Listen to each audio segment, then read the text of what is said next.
ګڼو کتونکو ایډوکیټ عمر بختیار خان عمرزی هغوی سره به خبرې اترې کوو د پټرولو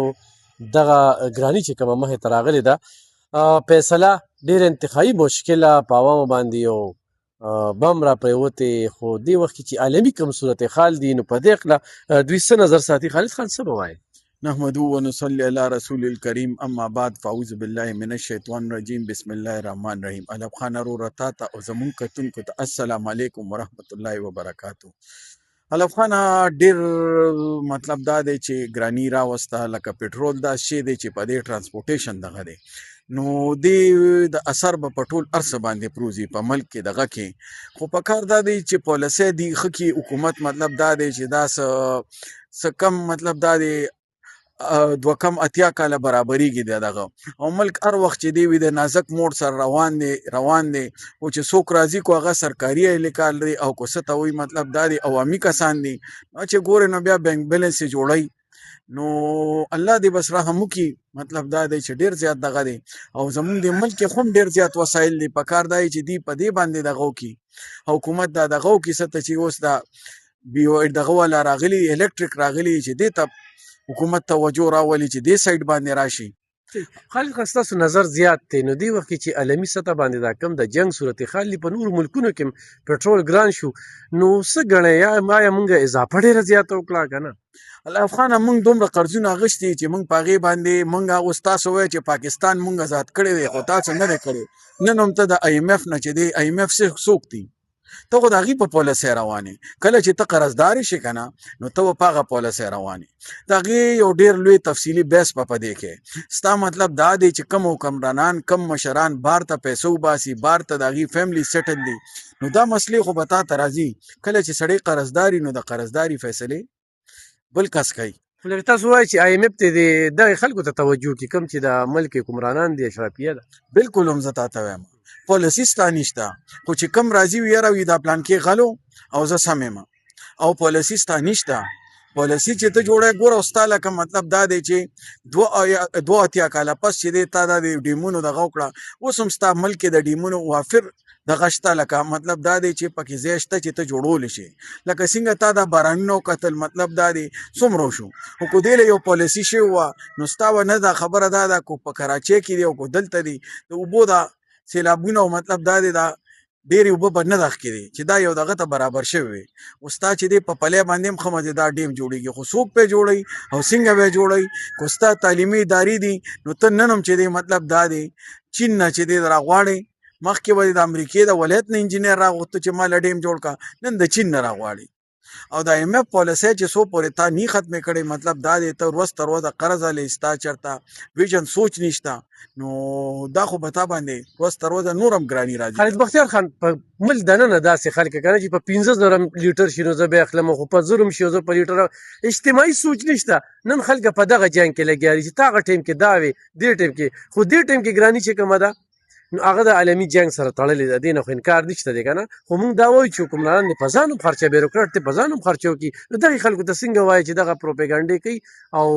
خوشحالۍ کوي چې نن خو هله تیل ګران شو ډېره مزه یې وکړه. علب خان په دې خو خوشحالۍ نه دي په کار مطلب دا دی چې دا خو مقه هغه ظلم نو عوام له زورو غریب سړي ته زورو لکه عام عوامو له چې کومه خپله خوري حلاله خوري هغې له زور او که موجوده هم دی نو هغې له هم زور دی د مسلې حل به ایستل غواړي دا خو نه ده وي دا ستا وخت کې داسې او زما وخت کې داسې و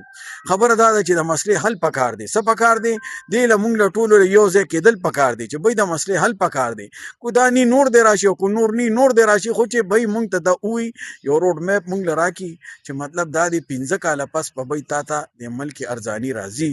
دا تاله شورټي دی درکړي یار یو فوجي ډیکټیټر دی یو بل دی خو چې عوام ته خو سهولت ریلیف خو ملاویږي که نه دا خو نن دا چې یاره دی راغی هغه راغی تا چې څنګه وي منم چې مطلب دا دی جنګ دی دغه دی خو ستا نورې پالیسۍ کمې ښه دي ستا دومره مطلب دا دی دا خو پې ته ټیکس هلې څه هلې ټیکس پیلې ولې چې تا د آی ایم ایف نه قرض رالی وزیر اعظم سره دا 4 واړه وزیر اعلیګان ناست وو نن زموږ وزیر اعلی چې کوم دی او زه مزاحمت کوم او دا خو ډېر ظلم وشو دا خو ډېر زیات شو هغه ټیم کې ته غږ نه کوې خو بار یو د بیډروم بیانیه ده تاسو سره موږ اورېدلي یو د میدان ده نو په میدان بل شان بیان او بیډروم کې علب خانه دا ځکه خو دا مسله چې دی دغه ده که نه ملک ولې روسته ځي ستا سرمایه ټوله لاړه دوبۍ ته ولې لاړه خو دا ده چې ستا پالیسۍ سمې نشته، ستا امن او امان نشته، ستا انتظامیه چې دی کار نه کوي، ستا ځکه خو خلکو پیسه وویسته، ګنې ستا وطن کې چې څومره پیسه ده څومره دغه ده، زه به ستا ته صرف د تنګي والا ووایم، ته دا ایسو والا او دا خبرې کوې چې یاره مطلب دا دې څنګه پیسه پیدا کړه، نو دا خو یو نه دغه دې پیدا یې کړه کو نه کړه، نو چې دې کسانو دومره دغه کړه نو دې ملک کې ډېر زیات پوټنشن دی، او د بده مرغه حکمرانان زه به بیا ووایم اول عوام به مونږ به ځان یاد کړو چې یاره مونږ کې کوتاهۍ دي کمزورۍ دي، ځکه زمونږ د عمل مطابق مونږ باندې حکمرانان راځي. وزیر اعظم یو فیصله وکړه ریلیف چې قام ته موټر سایکل والا ته دې ته دغه ته څنګه یاره دا کوی وکړو نو ډېر ښه اقدام دی، خو ما خو تا ته ووایي لکه دا به دې نه به دغه رمضان هغه پیکیج لوبی نو څنګه چې ستا د صحت کارډ او د وطن کارډ د صحت کارډ او دغه بل ورته څه وایي بېنظیر والا همغه ریلیف لوبه به نو خو دا خو په دې صوبه کې د رمضان پیکیج غبن شو که نه، خو وفاقي حکومت یو فیصله نو ما خو تا ته ووایي چې خبره دا ده او دې صوبې کې هغې کې دواړو کې هم دا دغه دي، خدای دې کي چې عوام له صحیح معنو کې عوام له ریلیف ورکړي، دې سره به بدامني ډېره زیاته راځي، ځکه چې سړي د رزق وعده خو الله پاک کړی وي والله خیر الرازقین چې بهترین رزق ورکوونکی والا زیمه، خو بیا هم لکه مطلب دا دی چې په ظاهره ګراني به ډېره زیاته راځي، حکمرانانو له پکار دا دی چې بی څومره کېدی شي چې بی خپلې دغه کم کړي او عوامو له ریلیف ورکړي. صحیح، ډېره زیاته مننه ګرانو کتونکو. دا و ایډوکیټ خالد بختیار خان عمرزی، د هغوی د ټولو خبرو لبلوباب دا چې بیروکریټ حکمرانان دوی د خپلې شاهرچیه په دې باندې کمی راولي، دې طرف ته هم د پاملرنه وکړي او په دې باندې. خو دلته خبره یو سوال بل کوم خالد بختیار خان چې دوه پیرې وزیر اعظم چې کوم دی نو هغه وایي چې یاره موږ څه 125 ارب نه زیات چې کوم دی نو په ځان باندې برداشت کړله، ته سبسیډي پې ورکړله، نو خو دې پیرې هم نه ګرانوله، نو بیا به دا حالات په نور هم زموږ په معاشي توګه به موږ ډېر خرابېدو. الو خان وروره داسې نه ده،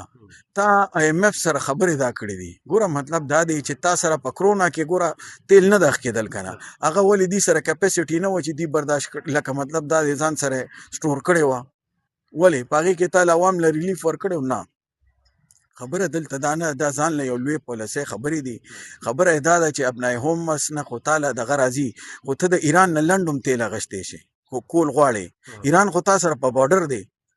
د بلوچستان نه ستا پې دا جز کری نه مطلب دا دی د اوبو د جز نه هم پې چې دی کمه کری راځي ستا په بارډر باندې، خو بیا به تا ته ووایم چې کله یو سړی قرضداري که نه نو هغه خپلې فیصلې نشي کولی.